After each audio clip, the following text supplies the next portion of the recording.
बरहत वाङ्मय में कहा गया है, बहिया उड्ढमादाय नाग कंखे कया इवि पुब्ब कन्न खयट्ठाई इमं देहम समुद्धरे। आदमी जीवन जीता है, जीवन के संदर्भ में प्रश्न है, जीवन क्या है? पहला प्रश्न, जीवन क्यों जीना चाहिए? दूसरा प्रश्न है, और जीवन कैसे जीना चाहिए? यह तीसरा प्रश्न है। तो सबसे पहले बात यह है कि जीवन क्या है। जीवन दो तत्वों का योग है, चेतन और अचेतन, शरीर और आत्मा। इन दोनों का सम्मिश्रित रूप जीवन होता है। कोरी आत्मा है तो मानव जीवन नहीं हो सकता। कोरा शरीर है, आत्मा नहीं है, आत्मा निकल गई है, तो भी जीवन नहीं हो सकता। परमात्मा मोक्ष में हैं, वहाँ आत्माएं तो हैं पर शरीर नहीं है, तो मानव जीवन वहाँ नहीं है। एक आदमी का पार्थिव शरीर पड़ा है, आत्मा नहीं रही, तो वह पार्थिव शरीर है, वह जीवन नहीं रहा। तो जीवन क्या है? इसका उत्तर है शरीर और आत्मा का सम्मिश्रित रूप, दोनों का संयोग होना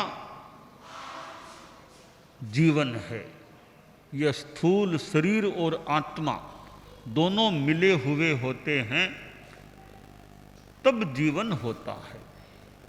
यह पहले प्रश्न का उत्तर हो जाता है। दूसरा प्रश्न है, जीवन क्यों जिए? इसका उत्तर हमें आगम शास्त्र में मिलता है। वहाँ कहा गया है, पुब्ब कम्म खयट्ठाए इमं देहम समुद्धरे। पूर्व कर्मों का क्षय करने के लिए इस शरीर को धारण करें। यानी जीवन का लक्ष्य होना चाहिए कि मैं आत्मा से परमात्म स्वरूप को प्राप्त करूं, मोक्ष को प्राप्त करूं। ऐसा कार्य करने के लिए इस जीवन को मैं जीऊं। तो जीवन का लक्ष्य या जीवन क्यों जीना चाहिए, इसका उत्तर हो गया कि मोक्ष प्राप्ति के लिए अथवा पूर्व कर्मों का क्षय करने के लिए जीवन जीना चाहिए।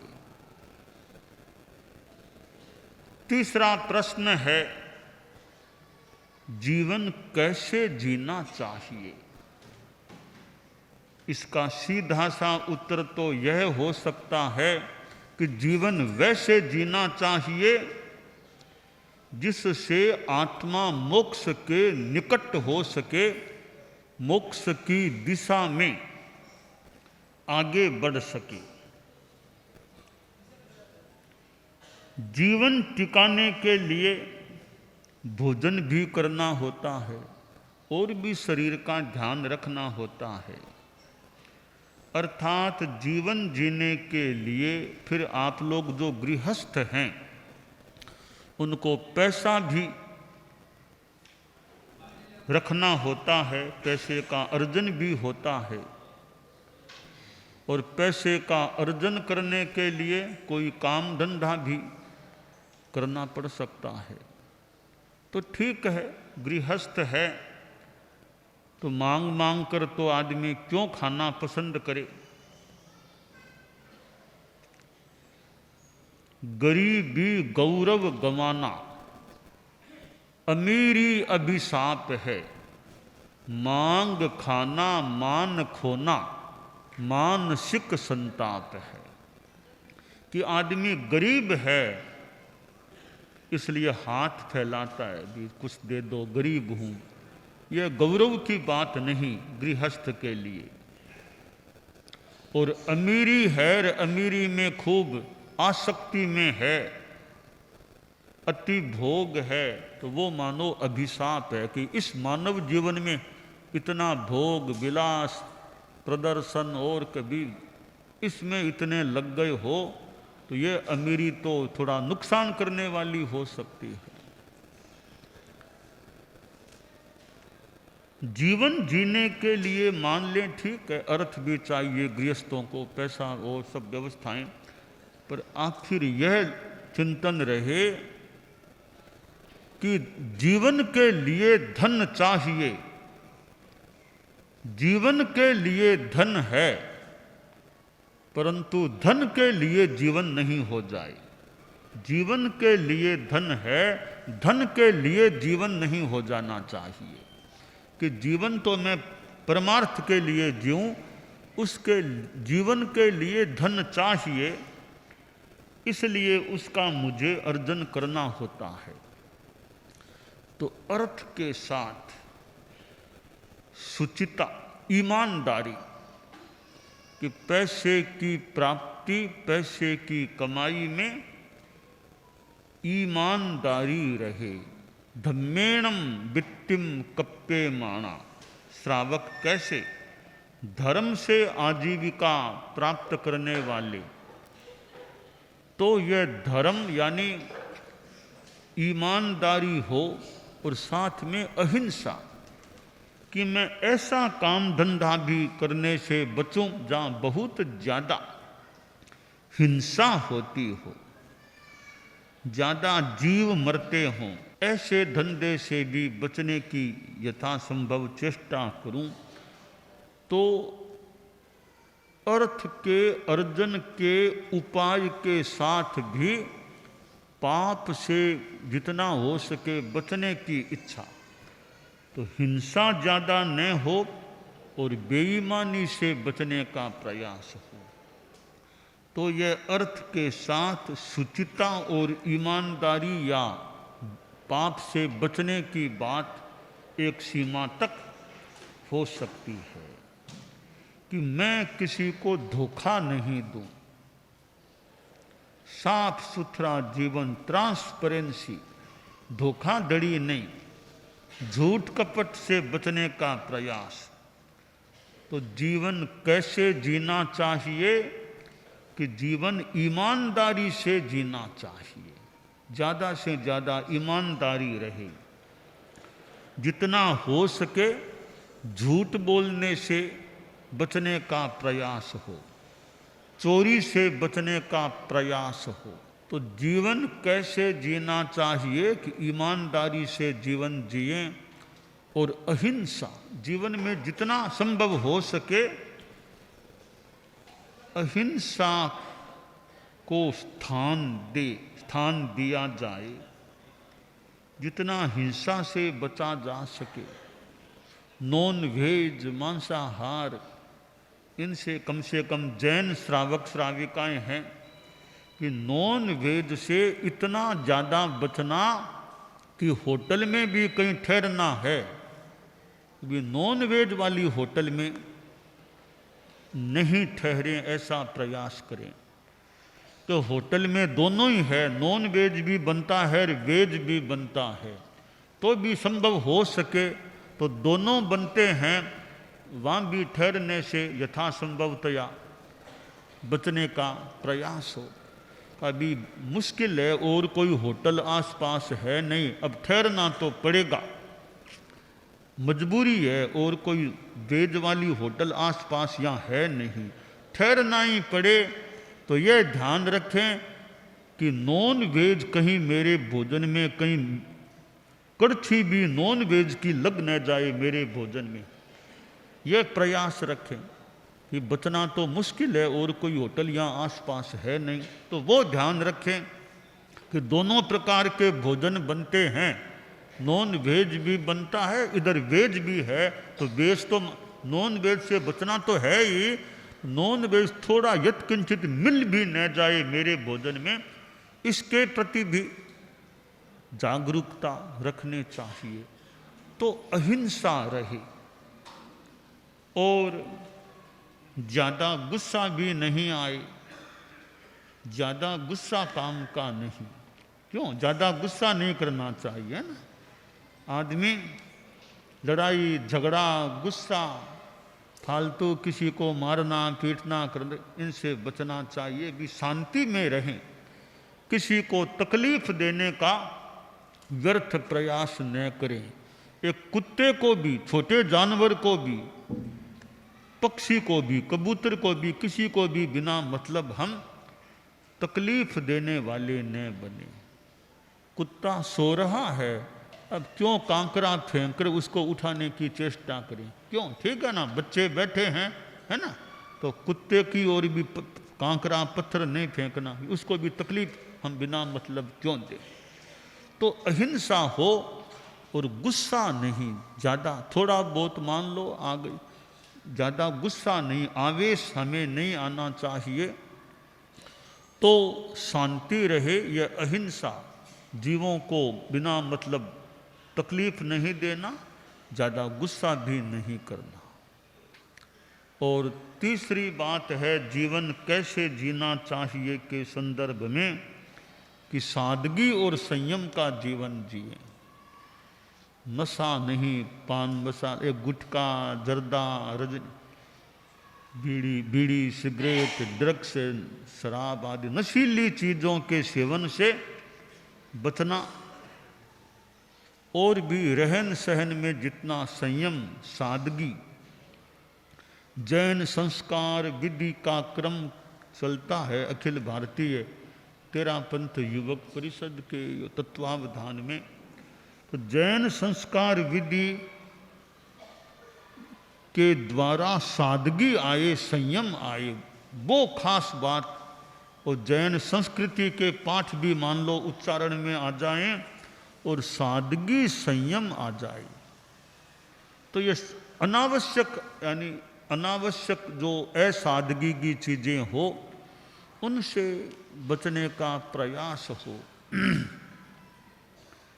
कि शादी है, वो शादी के ढुकाव या शोभा यात्रा और उसमें के ऐसे नृत्य, ऐसे नाच जो अशोभनीय से हैं, जिनको टाला जा सकता हो और अशोभनीय से हों, कि ऐसे उपक्रमों से यथासंभवतया बचने का प्रयास हो। और शादी है कि शराब भी पिलानी पड़ेगी, अभी शादी है, आप लोग तो जैन हैं तो शराब पिलाने का काम नहीं पड़े, ऐसा प्रयास रहना चाहिए।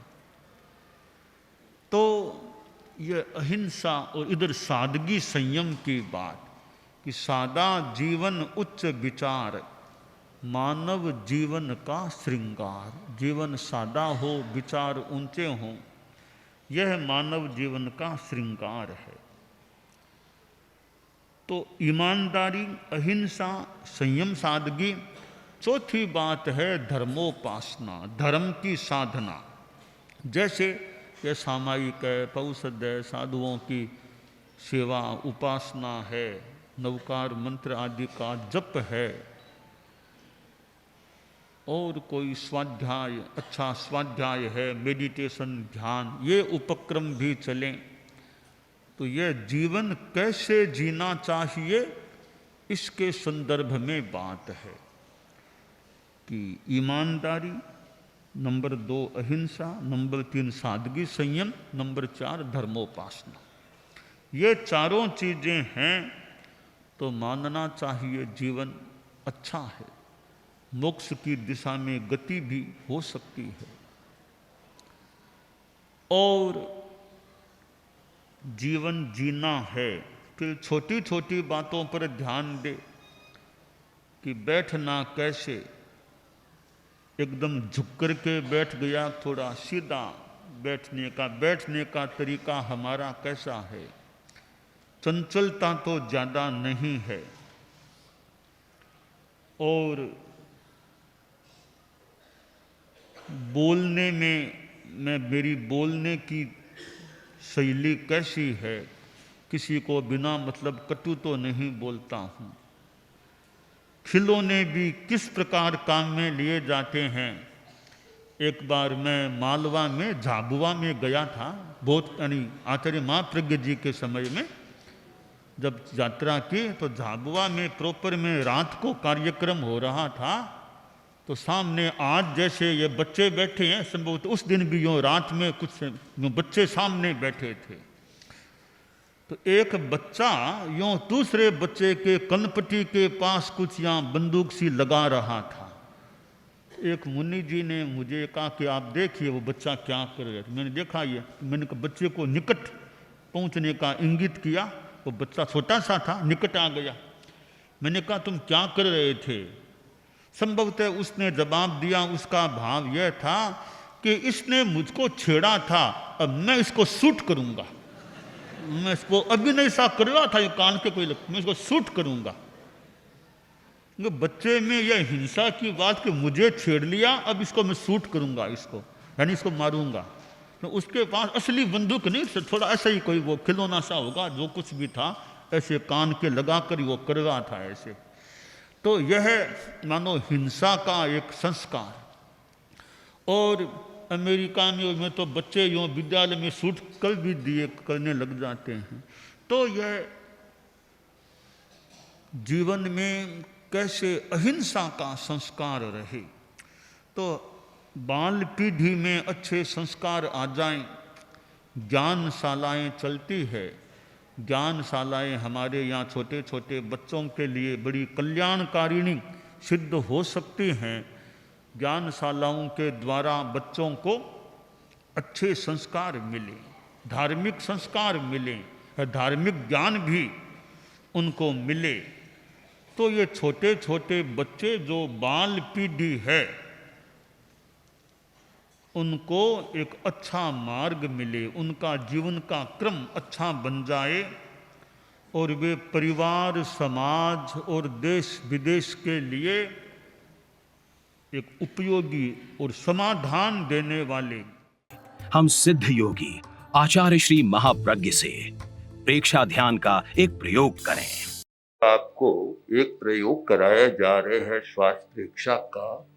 5 सेकंड में श्वास लेना है, 5 सेकंड भीतर रोकना है और 5 सेकंड रेचन करना है और 5 सेकंड बाहर रोकना है। इस प्रकार 20 सेकंड में एक श्वास। सावधान रहे, श्वास भरे, भीतर रोके, रेचन करें, बाहर रोके, श्वास भरे,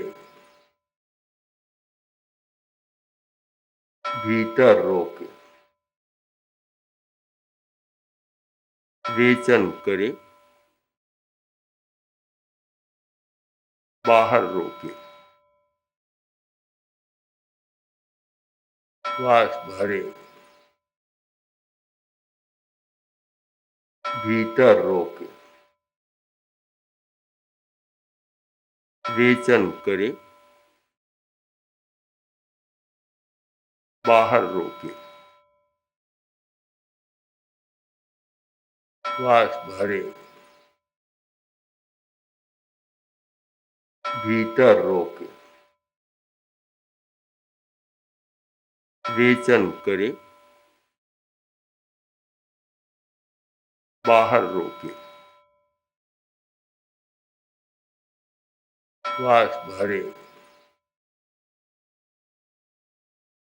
भीतर रोके, वेचन करे, बाहर रोके, श्वास भरे, भीतर रोके, वेचन करे, बाहर रोके, श्वास भरे। प्रयोग संपन्न। तो ये ध्यान के बहुत छोटे प्रयोग कराए हैं और इनका स्वयं बार बार अभ्यास करें तो एक अच्छा अभ्यास हो सकता है। ओम आर्षम।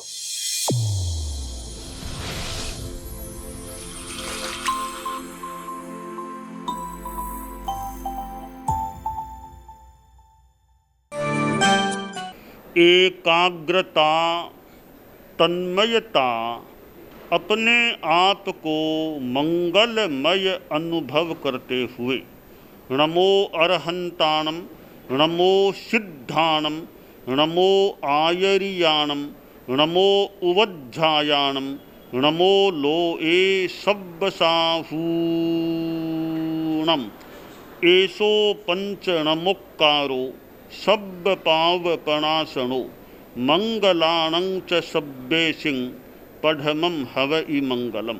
चत्तारि मंगलम, अरहंता मंगलम, सिद्धा मंगलम, साहू मंगलम, केवलिपन्नत्तो धम्मो मंगलम।